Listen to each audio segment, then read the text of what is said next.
സാമുവലിൻ്റെ ഒന്നാം പുസ്തകം അധ്യായം 25. സാമുവലിൻ്റെ മരണം. സാമുവൽ മരിച്ചു. ഇസ്രായേല്യർ ഒരുമിച്ചുകൂടി അവനെ ഓർത്ത് വിലപിച്ചു. റാമായിലുള്ള സ്വന്തം ഭവനത്തിൽ അവനെ സംസ്കരിച്ചു. ദാവീദ് പാരാൻ മരുഭൂമിയിൽ പോയി പാർത്തു. ദാവീദും അബിഗായിലും. കാർമലിലെ ഒരു വ്യാപാരി മാവോനിലുണ്ടായിരുന്നു. വലിയ ധനികനായിരുന്നു. അവന് 3000 ചെമ്മരിയാടുകളും 1000 കോലാടുകളും ഉണ്ടായിരുന്നു. കാർമലിൽ വച്ചാണ് ആടുകളുടെ രോമം കത്തിരിച്ചിരുന്നത്. കാലബ് വംശജനായ അവൻ്റെ പേര് നാബാൽ എന്നും ഭാര്യയുടെ പേര് അബിഗായിൽ എന്നുമായിരുന്നു. അവൾ വിവേകവതിയും സുന്ദരിയുമായിരുന്നു. അവനാകട്ടെ ഹീനനും ദുഷ്കർമ്മിയും. നാബാൽ ആടുകളുടെ രോമം കത്തിരിക്കുകയാണെന്ന് മരുഭൂമിയിൽ വെച്ച് ദാവീദ് കേട്ടു. അവൻ 10 ചെറുപ്പക്കാരെ വിളിച്ച് കാർമലിൽ ചെന്ന് നാബാലിനെ എൻ്റെ പേരിൽ അഭിവാദനം ചെയ്യുക എന്ന് പറഞ്ഞയച്ചു. നിങ്ങൾ ഇപ്രകാരം പറയണം: നിനക്ക് സമാധാനം, നിന്റെ ഭവനത്തിനും നിനക്കുള്ള സകലതിനും സമാധാനം. നിനക്ക് ആടുകളുടെ രോമം കത്തിരിക്കുന്നവരുണ്ടെന്ന് ഞാൻ അറിയുന്നു. കാർമലിലായിരുന്ന കാലമെല്ലാം നിന്റെ ഇടയന്മാർ ഞങ്ങളുടെ കൂടെയായിരുന്നു. ഞങ്ങൾ അവർക്ക് ഒരു ഉപദ്രവവും ചെയ്തില്ല. അവർക്ക് നഷ്ടമൊന്നും വന്നതുമില്ല. നിന്റെ ഭൃത്യന്മാരോട് ചോദിച്ചാൽ അവർ ഇത് പറയും. അതിനാൽ എൻ്റെ ദാസന്മാരോട് പ്രീതി കാണിക്കണം. ഒരു വിശേഷ ദിവസമാണ് ഞങ്ങൾ വരുന്നത്. നിന്റെ പുത്രനായ ദാവീദിനും നിന്റെ ദാസന്മാർക്കും നിന്റെ കൈവശമുള്ളത് തരണമെന്ന് അപേക്ഷിക്കുന്നു. ദാവീദിൻ്റെ ദാസന്മാർ ചെന്ന് ഇത് അവൻ്റെ നാമത്തിൽ നാബാലിനോട് പറഞ്ഞിട്ട് കാത്തുനിന്നു. നാബാൽ അവരോട് ചോദിച്ചു: ആരാണ് ഈ ദാവീദ്? ജസ്സയുടെ പുത്രൻ ആരാണ്? യജമാനന്മാരിൽ നിന്ന് തെറ്റിപ്പിരിഞ്ഞു പോകുന്ന ഭൃത്യന്മാർ ഇക്കാലത്ത് ധാരാളമുണ്ട്. എൻ്റെ ആടുകളുടെ രോമം കത്തിരിക്കുന്നവർക്കായി ഒരുക്കിയിട്ടുള്ള ഇറച്ചിയും അപ്പവും വെള്ളവും എടുത്ത് എവിടെ നിന്ന് വരുന്നെന്ന് പോലും അറിഞ്ഞുകൂടാത്തവർക്ക് കൊടുക്കണമെന്നാണോ? അവർ തിരിച്ചു വന്ന് എല്ലാ വിവരവും ദാവീദിനെ അറിയിച്ചു. അവൻ അവരോട് പറഞ്ഞു: ഓരോരുത്തരും വാൾ അരയിൽ കെട്ടുവിൻ. അവർ അങ്ങനെ ചെയ്തു. ദാവീദും വാൾ എടുത്തു. 400 പേർ അവനോട് കൂടെ പോയി. 200 പേർ ഭാണ്ഡങ്ങൾ സൂക്ഷിക്കാൻ അവിടെ തങ്ങി. അതിനിടയ്ക്ക് ഭൃത്യരിൽ ഒരുവൻ നാബാലിൻ്റെ ഭാര്യ അബിഗായിലിനോട് പറഞ്ഞു: യജമാനനെ അഭിവാദനം ചെയ്യാൻ ദാവീദ് മരുഭൂമിയിൽ നിന്ന് ദൂതന്മാരെ അയച്ചിരുന്നു. എന്നാൽ അവൻ അവരെ ശകാരിച്ചയച്ചു. അതേസമയം അവർ നമുക്ക് വലിയ ഉപകാരികളായിരുന്നു. ഞങ്ങൾ വയലിൽ അവരോടുകൂടെ വസിച്ചിരുന്ന കാലത്തൊരിക്കലും അവർ ഞങ്ങളെ ഉപദ്രവിച്ചിട്ടില്ല. ഞങ്ങൾക്കൊന്നും നഷ്ടപ്പെട്ടതുമില്ല. ആടുകളെ മേയിച്ചുകൊണ്ട് അവരോടുകൂടെ ആയിരുന്നപ്പോഴൊക്കെ രാവും പകലും അവർ ഞങ്ങൾക്കൊരു കോട്ടയായിരുന്നു. എന്തു ചെയ്യണമെന്ന് ആലോചിച്ച് തീരുമാനിക്കുക. യജമാനനും കുടുംബത്തിനും ദ്രോഹം ചെയ്യാൻ അവർ തീരുമാനിച്ചിരിക്കുന്നു. യജമാനൻ ദുസ്വഭാവനാകൊണ്ട് അവനോട് ആർക്കും ഇത് പറയാനാവില്ല. അബിഗായിൽ തിടുക്കത്തിൽ 200 അപ്പവും 2 തോൽക്കുടം വീഞ്ഞും പാകം ചെയ്ത 5 ആടും 5 കുട്ട മലരും 100 ഉണക്ക മുന്തിരിക്കുലയും അത്തിപ്പഴം കൊണ്ടുള്ള 200 അടയും എടുത്ത് കഴുതപ്പുറത്ത് കയറ്റി. അവൾ ഭൃത്യന്മാരോട് പറഞ്ഞു: നിങ്ങൾ മുൻപേ പോവുക, ഞാനിതാ വരുന്നു. അവൾ ഭർത്താവായ നാബാലിനെ അറിയിച്ചില്ല. അവൾ കഴുതപ്പുറത്ത് കയറി മലയടിവാരത്തിലേക്ക് ഇറങ്ങിച്ചെല്ലുമ്പോൾ ദാവീദും അനുയായികളും എതിരെ വരുന്നത് കണ്ടു. ദാവീദ് പറയുകയായിരുന്നു: മരുഭൂമിയിൽ അവനുണ്ടായിരുന്നതൊക്കെ ഞാൻ കാത്തു സൂക്ഷിച്ചത് വെറുതെയായി. അവൻ്റെ വകയായതൊന്നും നഷ്ടപ്പെട്ടില്ല. അവനാകട്ടെ എന്നോട് നന്മയ്ക്ക് പകരം തിന്മ ചെയ്തു. അവൻ്റെ ആളുകളിൽ ഒരുവനെയെങ്കിലും പുലരും വരെ ജീവനോടിരിക്കാൻ ഞാൻ അനുവദിച്ചാൽ ദൈവം ദാവീദിൻ്റെ ജീവൻ എടുത്തുകൊള്ളട്ടെ. ദാവീദിനെ കണ്ടപ്പോൾ അബിഗായിൽ തിടുക്കത്തിൽ കഴുതപ്പുറത്തു നിന്നിറങ്ങി അവൻ്റെ മുമ്പിൽ സാഷ്ടാംഗം നമസ്കരിച്ചു. അവൾ അവൻ്റെ കാൽക്കൽ വീണു പറഞ്ഞു: പ്രഭു, ഈ തെറ്റ് എൻ്റെ മേലായിരിക്കട്ടെ. അങ്ങയുടെ ഈ ദാസിയെ സംസാരിക്കാൻ അനുവദിച്ചാലും ഈ ദാസിയുടെ വാക്കുകൾ കേൾക്കണമേ. ദുസ്വഭാവനായ ഈ നാബാലിനെ അങ്ങ് പരിഗണിക്കരുതേ. പേര് പോലെ തന്നെ സ്വഭാവവും. നാബാൽ എന്ന പേര് അർത്ഥമാക്കുന്നത് പോലെ ഭോഷത്വമേ അവൻ പ്രവർത്തിക്കുകയുള്ളൂ. അങ്ങ് അയച്ച ആൾക്കാരെ ഈ ദാസി കണ്ടില്ല. പ്രഭു, അങ്ങയുടെ കൈകൊണ്ടുള്ള രക്തച്ചൊരിച്ചിലും പ്രതികാരവും കർത്താവ് തടഞ്ഞതുകൊണ്ട് അങ്ങയുടെ ശത്രുക്കളും അങ്ങയുടെ നാശം അന്വേഷിക്കുന്നവരും നാബാലിനെ പോലെ ആയിത്തീരട്ടെ. ഇപ്പോൾ അങ്ങയുടെ ദാസി കൊണ്ടുവന്നിരിക്കുന്ന കാഴ്ച സ്വീകരിച്ച് അനുചരന്മാർക്ക് നൽകിയാലും ഈ ദാസിയുടെ അപരാധം ക്ഷമിക്കണമേ. കർത്താവ് അങ്ങേക്ക് വിശ്വസ്തമായ ഒരു ഭവനം പണിയും. എന്തെന്നാൽ കർത്താവിന് വേണ്ടിയാണ് അങ്ങ് യുദ്ധം ചെയ്യുന്നത്. ആയുഷ്കാലത്തൊരിക്കലും അങ്ങിൽ തിന്മയുണ്ടാകുകയില്ല. ആർ അങ്ങയെ പിന്തുടർന്ന് ജീവഹാനി വരുത്താൻ ശ്രമിച്ചാലും അങ്ങയുടെ പ്രാണനെ ദൈവമായ കർത്താവ് നിധി എന്ന പോലെ സൂക്ഷിച്ചുകൊള്ളും. അങ്ങയുടെ ശത്രുക്കളുടെ ജീവനാകട്ടെ കവിണയിൽ നിന്നെന്ന പോലെ അവിടുന്ന് തെറിപ്പിച്ചു കളയും. കർത്താവ് വാഗ്ദാനം ചെയ്തിരിക്കുന്ന എല്ലാ നന്മയും പൂർത്തിയാക്കി അങ്ങയെ ഇസ്രായേൽ രാജാവാക്കും. അപ്പോൾ കാരണമില്ലാതെ രക്തം ചിന്തിയെന്നോ സ്വന്തം കൈകൊണ്ട് പ്രതികാരം ചെയ്തെന്നോ ഉള്ള വ്യതയും മനസാക്ഷിക്കുത്തും അങ്ങേക്കുണ്ടാവുകയില്ല. കർത്താവ് നന്മ വരുത്തുമ്പോൾ അങ്ങയുടെ ഈ ദാസിയെയും ഓർക്കണമേ. ദാവീദ് അബിഗായിലിനോട് പറഞ്ഞു, ഇന്ന് നിന്നെ എൻ്റെ അടുത്തേക്ക് അയച്ച ഇസ്രായേലിൻ്റെ ദൈവമായ കർത്താവ് വാഴ്ത്തപ്പെടട്ടെ. രക്തച്ചൊരിച്ചിലിൽ നിന്നും സ്വന്തം കയ്യാലുള്ള പ്രതികാരത്തിൽ നിന്നും എന്നെ ഇന്ന് തടഞ്ഞ നീയും നിന്റെ വിവേകവും അനുഗ്രഹീതമാണ്. നീ ബന്ധപ്പെട്ട് എന്നെ എതിരേൽക്കാൻ വന്നില്ലായിരുന്നെങ്കിൽ നിന്നെ ഉപദ്രവിക്കുന്നതിൽ നിന്ന് എന്നെ തടഞ്ഞ ഇസ്രായേലിൻ്റെ ദൈവമായ കർത്താവാണേ. നേരം പുലരുമ്പോഴേക്കും ഒരൊറ്റ പുരുഷൻ പോലും നാബാലിന് അവശേഷിക്കുകയില്ലായിരുന്നു. അവൾ കൊണ്ടുവന്നത് ദാവീദ് സ്വീകരിച്ചു. അവൻ പറഞ്ഞു, സമാധാനത്തോടെ വീട്ടിലേക്ക് പോയിക്കൊള്ളുക. നിന്റെ വാക്ക് ഞാൻ ശ്രവിച്ചിരിക്കുന്നു, നിന്റെ അപേക്ഷ ഞാൻ സ്വീകരിച്ചിരിക്കുന്നു. അബിഗായിൽ നാബാലിൻ്റെ അടുത്തെത്തി. അവൻ തൻ്റെ വീട്ടിൽ രാജകീയമായ ഒരു വിരുന്ന് നടത്തുകയായിരുന്നു. വളരെയധികം മദ്യപിച്ചിരുന്നതിനാൽ അവൻ ഉന്മത്തനായിരുന്നു. പ്രഭാതം വരെ അവൾ യാതൊന്നും അവനോട് പറഞ്ഞില്ല. നാബാലിന് രാവിലെ ലഹരി ഇറങ്ങിയപ്പോൾ അവൾ ഇക്കാര്യം അവനോട് പറഞ്ഞു. അത് കേട്ട് ഹൃദയം മരവിച്ച് അവൻ ശിലാതുല്യനായി തീർന്നു. ഏകദേശം 10 ദിവസം കഴിഞ്ഞപ്പോൾ കർത്താവ് നാബാലിനെ ശിക്ഷിച്ചു. അവൻ മരിച്ചു. നാബാലിൻ്റെ മരണവാർത്ത കേട്ടപ്പോൾ ദാവീദ് പറഞ്ഞു, അവൻ എന്നോട് കാണിച്ച നിന്ദയ്ക്ക് പകരം ചോദിക്കുകയും അവിടുത്തെ ദാസനെ തിന്മയിൽ നിന്ന് രക്ഷിക്കുകയും ചെയ്ത കർത്താവ് വാഴ്ത്തപ്പെടട്ടെ. നാബാലിൻ്റെ ദുഷ്ടത കർത്താവ് അവൻ്റെ തലയിലേക്ക് തന്നെ അയച്ചിരിക്കുന്നു. അനന്തരം അബിഗായിലിനെ ഭാര്യയാക്കാനുള്ള ഉദ്ദേശത്തോടെ അവളോട് സംസാരിക്കാൻ ദാവീദ് ദൂതന്മാരെ അയച്ചു. അവർ കാർമലിൽ അബിഗായിലിൻ്റെ അടുത്ത് ചെന്ന്, ദാവീദിൻ്റെ ഭാര്യയാകുന്നതിന് നിന്നെ കൂട്ടിക്കൊണ്ടു ചെല്ലാൻ അവൻ ഞങ്ങളെ അയച്ചിരിക്കുകയാണ് എന്ന് പറഞ്ഞു. അവൾ എഴുന്നേറ്റ് നിലം പറ്റെ താണു തൊഴുതു പറഞ്ഞു, ഈ ദാസി എൻ്റെ യജമാനൻ്റെ ദാസന്മാരുടെ പാദം കഴുകേണ്ടവളാണ്. അബിഗായിൽ എഴുന്നേറ്റ് കഴുതപ്പുറത്ത് കയറി 5 പരിചാരികമാരോടൊപ്പം ദാവീദിൻ്റെ ദൂതന്മാരുടെ പിന്നാലെ പോയി. അവൾ ദാവീദിൻ്റെ ഭാര്യയായി തീർന്നു. ജസ്രയേലിൽ നിന്ന് അഹിനോവാമിനെയും ദാവീദ് ഭാര്യയായി സ്വീകരിച്ചു. ഇരുവരും അവൻ്റെ ഭാര്യമാരായി തീർന്നു. ദാവീദിന് ഭാര്യയായി നൽകിയിരുന്ന തൻ്റെ മകൾ മിഖാലിനെ സാവൂൾ ഗല്ലിംകാരനായ ലായിഷിൻ്റെ മകൻ ഫാൽത്തിക്ക് ഭാര്യയായി നൽകി. അധ്യായം 26. ദാവീദ് സാവൂളിനെ വധിക്കാതെ വിടുന്നു. സിഫ്യർ ഗിബയായിൽ സാവൂളിൻ്റെ അടുക്കൽ വന്നു പറഞ്ഞു, ദാവീദ് ജഷിമോൻ്റെ കിഴക്കുള്ള ഹക്കീല കുന്നിൽ ഒളിച്ചിരിപ്പുണ്ട്. കരുത്തരായ 3000 ഇസ്രായേല്യരോടൊത്ത് ദാവീദിനെ തിരക്കി സാവൂൾ സിഫ് മരുഭൂമിയിലേക്ക് പോയി. ജഷിമോൻ്റെ കിഴക്കുള്ള വഴിക്ക് സമീപം ഹക്കീല കുന്നിൽ സാവൂൾ പാളയമടിച്ചു. ദാവീദാകട്ടെ അവിടെ തന്നെ പാർത്തു. സാവൂൾ തന്നെ തേടി മരുഭൂമിയിൽ എത്തിയിട്ടുണ്ടെന്ന് കേട്ടപ്പോൾ ദാവീദ് ചാരന്മാരെ അയച്ച് അക്കാര്യം ഉറപ്പുവരുത്തി. ദാവീദ് സാവൂൾ പാളയമടിച്ചിരുന്ന സ്ഥലത്തേക്ക് ചെന്നു. സാവൂൾ തൻ്റെ സൈന്യാധിപനും നേറിൻ്റെ മകനുമായ അബ്നേറിനോടൊത്ത് കിടക്കുന്ന സ്ഥലം ദാവീദ് കണ്ടെത്തി. സാവൂൾ കൂടാരത്തിനുള്ളിൽ കിടക്കുകയായിരുന്നു. പട്ടാളക്കാർ അവനു ചുറ്റും പാളയമടിച്ചിരുന്നു.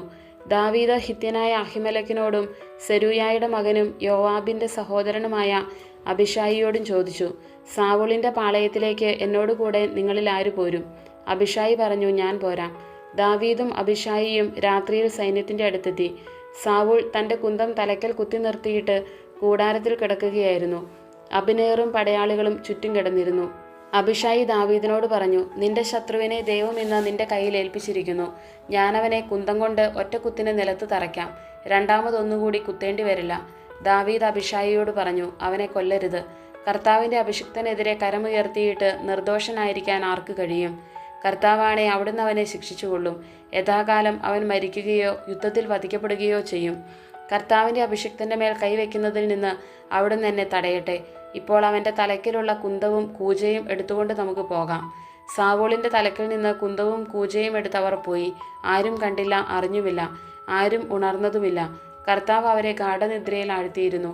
ദാവീദ് അപ്പുറത്ത് കടന്ന് സാവൂളിൽ നിന്ന് വളരെ ദൂരെ ഒരു മലമുകളിൽ കയറി നിന്നു. അവൻ പട്ടാളക്കാരോടും നേറിൻ്റെ മകനായ അബ്നേറിനോടും വിളിച്ചു ചോദിച്ചു, അബ്നേർ, നിനക്ക് കേൾക്കാമോ? അബ്നേർ ചോദിച്ചു, ശബ്ദമുണ്ടാക്കി രാജാവിനെ ശല്യപ്പെടുത്തുന്നത് ആരാണ്? ദാവീദ് അബ്നേറിനോട് ചോദിച്ചു, നീ ഒരു പുരുഷനാണോ? ഇസ്രായേലിൽ നിന്നെപ്പോലെ ആരുണ്ട്? എന്തുകൊണ്ട് നീ നിന്റെ യജമാനനായ രാജാവിനെ കാത്തില്ല? നിന്റെ യജമാനനായ രാജാവിനെ കൊല്ലാൻ ജനത്തിൽ ഒരുവൻ അവിടെ വന്നിരുന്നല്ലോ. നീ ഈ ചെയ്തത് ഒട്ടും ശരിയായില്ല. തീർച്ചയായും നീ വധിക്കപ്പെടേണ്ടവനാണ്. കർത്താവിൻ്റെ അഭിഷിക്തനും നിന്റെ യജമാനനുമായ രാജാവിനെ നീ കാത്തില്ല. രാജാവിൻ്റെ തലക്കിലിരുന്ന കുന്തവും കൂജയും എവിടെയെന്ന് നോക്കുക. സാവൂൾ ദാവീദിൻ്റെ സ്വരം തിരിച്ചറിഞ്ഞിട്ട് ചോദിച്ചു, മകനെ ദാവീദേ, ഇത് നിന്റെ സ്വരം തന്നെയോ? ദാവീദ് പറഞ്ഞു, രാജാവേ, എൻ്റെ സ്വരം തന്നെ. യജമാനനായ അങ്ങ് എന്തിന് ഈ ദാസിനെ തേടി നടക്കുന്നു? ഞാൻ എന്തു ചെയ്തു? എന്തു കുറ്റമാണ് എൻ്റെ പേരിലുള്ളത്? യജമാനനായ രാജാവേ, ഈ ദാസൻ്റെ വാക്കുകൾ ശ്രവിച്ചാലും കർത്താവാണ് എനിക്കെതിരായി അങ്ങയെ തിരിച്ചുവിട്ടതെങ്കിൽ അവിടുന്ന് ഒരു കാഴ്ച സ്വീകരിക്കട്ടെ. മനുഷ്യരാണെങ്കിൽ അവർ കർത്താവിൻ്റെ മുമ്പാകെ ശപിക്കപ്പെട്ടവരാകട്ടെ. എന്തെന്നാൽ നീ പോയി അന്യദേവന്മാരെ സേവിക്കുക എന്ന് പറഞ്ഞ് കർത്താവിൻ്റെ അവകാശത്തിൽ എനിക്ക് പങ്കില്ലാതാകത്തക്കവണ്ണം അവർ എന്നെ ഇന്ന് പുറന്തള്ളിയിരിക്കുന്നു. ആകയാൽ എൻ്റെ രക്തം കർത്താവിൻ്റെ സന്നിധിയിൽ നിന്ന് അകലെ നിലത്ത് വീഴാതിരിക്കട്ടെ. മലകളിൽ കാട്ടുകോഴിയെ വേട്ടയാടുന്നവനെ പോലെ ഇസ്രായേൽ രാജാവ് എൻ്റെ ജീവനെ തേടി വന്നിരിക്കുന്നു. അപ്പോൾ സാവൂൾ പറഞ്ഞു, ഞാൻ തെറ്റ് ചെയ്തു പോയി. എൻ്റെ മകനെ ദാവീദെ, തിരിച്ചു വരിക. ഞാനിനി നിനക്കൊരു ഉപദ്രവവും ചെയ്യുകയില്ല. എന്തെന്നാൽ ഇന്നെൻ്റെ ജീവൻ നിന്റെ കണ്ണിൽ വിലപ്പെട്ടതായി തോന്നി. ഞാൻ വിഡ്ഢിത്തം കാണിച്ചു. ഞാൻ വളരെയധികം തെറ്റ് ചെയ്തു പോയി. ദാവീദ് പറഞ്ഞു, രാജാവേ, ഇതാ കുന്തം. ദാസന്മാരിൽ ഒരുവൻ വന്ന് ഇത് കൊണ്ടുപോയിക്കൊള്ളട്ടെ. ഓരോരുത്തനും അവനവൻ്റെ നീതിക്കും വിശ്വസ്തതയ്ക്കും ഒത്തവണ്ണം കർത്താവ് പ്രതിഫലം നൽകുന്നു.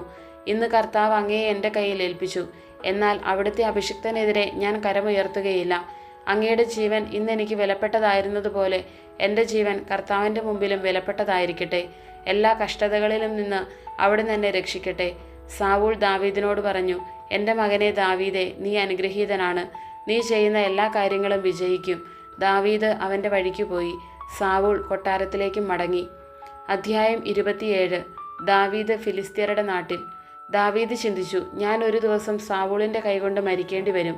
ഫിലിസ്ത്യരുടെ നാട്ടിലേക്ക് രക്ഷപ്പെടുന്നതല്ലേ എനിക്ക് നല്ലത്. അപ്പോൾ സാവൂൾ ഇസ്രായേൽ അതിർത്തികളിൽ എന്നെ അന്വേഷിക്കുന്നത് മതിയാക്കും. ഞാൻ അവൻ്റെ കയ്യിൽ നിന്ന് രക്ഷപ്പെടുകയും ചെയ്യും. ദാവീദ് 600 അനുചരന്മാരോടൊത്ത് ഗത്തിലെ രാജാവും മാവോക്കിൻ്റെ മകനുമായ അക്കീഷിൻ്റെ അടുത്തേക്ക് പോയി. അവർ കുടുംബസമേതം ഗത്തിൽ അക്കീഷിനോടൊപ്പം വസിച്ചു. ദാവീദിനോട് കൂടെ അവൻ്റെ ഭാര്യമാരായ ജസ്രയേൽക്കാരി അഹിനോവാമും നാബാലിൻ്റെ വിധവ കാർമലിലെ അബിഗായിലും ഉണ്ടായിരുന്നു. ദാവീദ് ഗത്തിലേക്ക് ഓടിപ്പോയെന്ന് സാവൂളിന് അറിവ് കിട്ടി. പിന്നെ സാവൂൾ അവനെ അന്വേഷിച്ചില്ല. ദാവീദ് അക്കീഷിനോട് പറഞ്ഞു, അങ്ങേക്ക് എന്നോട് പ്രീതിയുണ്ടെങ്കിൽ നാട്ടിൻപുറത്തെ എവിടെയെങ്കിലും ഒരു സ്ഥലം തരിക. ഞാൻ അവിടെ താമസിച്ചു കൊള്ളാം. ഈ ദാസൻ എന്തിന് ഈ രാജകീയ നഗരത്തിൽ അങ്ങയോടൊത്ത് താമസിക്കുന്നു? അക്കീഷ് അന്ന് തന്നെ സിക്ലാഗ് പ്രദേശം അവന് കൊടുത്തു. അതിനാൽ സിക്ലാഗ് ഇന്നും യൂദ രാജാക്കന്മാർക്കുള്ളതാണ്. ദാവീദ് 1 വർഷവും 4 മാസവും ഫിലിസ്തി ദേശത്ത് വസിച്ചു. തേലാം മുതൽ ഈജിപ്തിലേക്കുള്ള വഴിയിൽ ഷൂർ വരെയുള്ള പ്രദേശത്ത് വസിച്ചിരുന്ന ഗശൂര്യരെയും ഗിർസ്യരെയും അമലേക്കിരെയും അവൻ അനുയായികളോടൊത്ത് ആക്രമിച്ചു. ദാവീദ് ആ ദേശം ആക്രമിച്ച് നശിപ്പിച്ചു. സ്ത്രീ പുരുഷ ഭേദമന്യേ എല്ലാവരെയും വധിച്ചു. ആടുമാടുകൾ, കഴുതകൾ, ഒട്ടകങ്ങൾ, വസ്ത്രങ്ങൾ എന്നിവ അപഹരിച്ച് അക്കീഷിൻ്റെ അടുക്കൽ മടങ്ങി വന്നു. നീ ഇന്ന് ആരെയാണ് ആക്രമിച്ചത് എന്ന് അക്കീഷ് ചോദിക്കുമ്പോൾ, യൂദായ്ക്ക് തെക്ക്, അല്ലെങ്കിൽ ജറാമില്യർക്ക് തെക്ക്, അതുമല്ലെങ്കിൽ കേന്യർക്ക് തെക്ക് എന്നൊക്കെ ദാവീദ് മറുപടി പറയുമായിരുന്നു. ദാവീദിൻ്റെ പ്രവൃത്തി ആരെങ്കിലും ഗത്തിൽ അറിയിക്കുമെന്ന് ഭയന്ന് അവൻ സ്ത്രീകളെയോ പുരുഷന്മാരെയോ ജീവനോടെ വിട്ടില്ല. ഫിലിസ്ത്യരുടെ നാട്ടിൽ വസിച്ചിരുന്ന കാലമത്രയും അവൻ ഇങ്ങനെ ചെയ്തു പോന്നു. അക്കീഷ് ആകട്ടെ ദാവീദിനെ വിശ്വസിച്ചു. സ്വജനമായ ഇസ്രായേല്യരുടെ കഠിനമായ വെറുപ്പിന് സ്വയം പാത്രമായതിനാൽ അവൻ എന്നും തൻ്റെ ദാസനായിരിക്കുമെന്ന് അക്കീഷ് കരുതി. അധ്യായം 28. അക്കാലത്ത് ഫിലിസ്ത്യർ ഇസ്രായേലിനോട് യുദ്ധം ചെയ്യാൻ സേനകളെ ഒരുക്കി.